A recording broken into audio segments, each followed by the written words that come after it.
As the gentleman from Virginia, Mr. Griffith, for 5 minutes. Thank you, Mr. Chairman. I appreciate it. And start with Mr. Faber. In your testimony, you state that the EPA's own analysis has since shown that the life cycle greenhouse gas emissions of corn ethanol were higher than gasoline last year, 2012, and will be higher in 2017. So the RFS was intended to introduce cleaner, more efficient fuels, and the largest existing component by far, corn ethanol, is less efficient and dirtier than gasoline. Question mark, is that true? That's correct. That's according not only to EPA's analysis, but the National Research Council's 2011 report, as well as other studies that have looked at that have compared the greenhouse gas emissions associated with corn ethanol to the energy equivalent amount of gasoline. And that deals with the production costs and so forth, correct?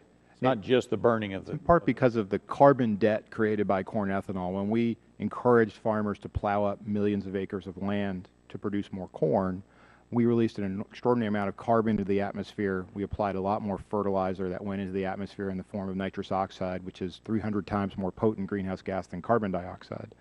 And in combination, that has increased in the short run the life cycle greenhouse gas emissions associated with corn ethanol. All right. And so should corn ethanol continue to be a part of the RFS from an environmental perspective? I understand there's always a balance. If our goal is to reduce greenhouse gas emissions, and I think this goes back to Mr. Shimkus's point, we have to find room in the E10 pool for these promising cellulosic biofuels.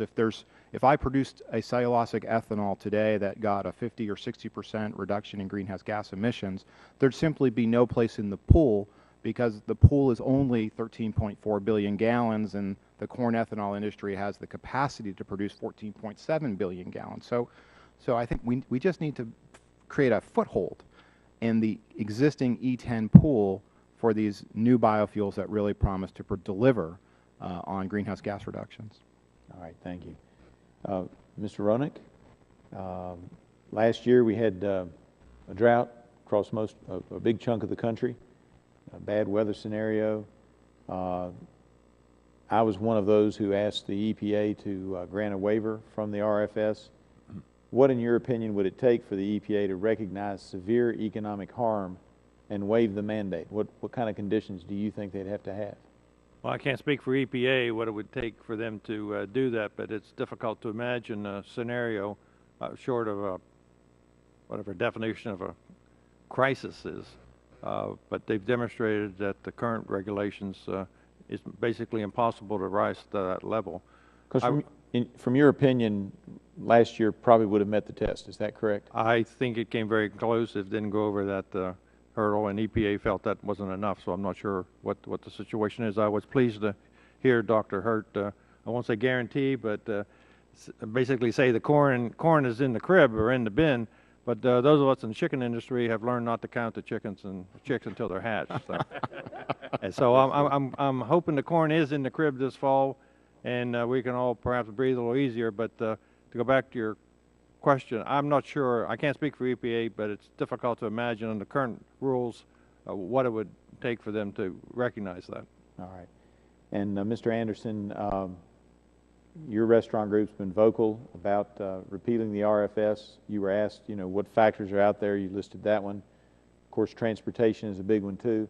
But would I be wrong in saying that another cost driver, not only at your restaurants, but in the grocery field, is the refrigeration of the food, and that's usually electric, and the jump in electric prices has also been one of the concerns or cost drivers for you all? It would be difficult for me to speak on that as far as specifics. Sure. What I can tell you is that, again, the cost of corn has impacted the proteins which we use. You have cattle, you have dairy cattle, you've got chickens, you've got the hogs. All of them use corn. We use buns. All of these things have the food in it, and it has impacted us dramatically in the cost of the products. And somebody mentioned earlier, and it may have been you, I apologize that I don't remember, that, you know, if you raise the cost of corn, the soybean goes up. It might have been you, Mr. Runick, but if you're producing more corn, then the price of soybeans go up. That would be true for the wheat, too, when you reference the buns. That's what you're talking about? Exactly, because what would happen is as corn goes up, more people want to plant corn. Well, if you plant more corn and there's only so many acres that can be planted, then there's less soybean and there's less wheat. And so we have seen significant increases in soybean, and we use that to make our chili and other products, and obviously our buns, which we sell quite a few of those also. All right. Thank you very much. I see my time is up. Now yield back, Mr. Chairman. Gentleman's time has expired.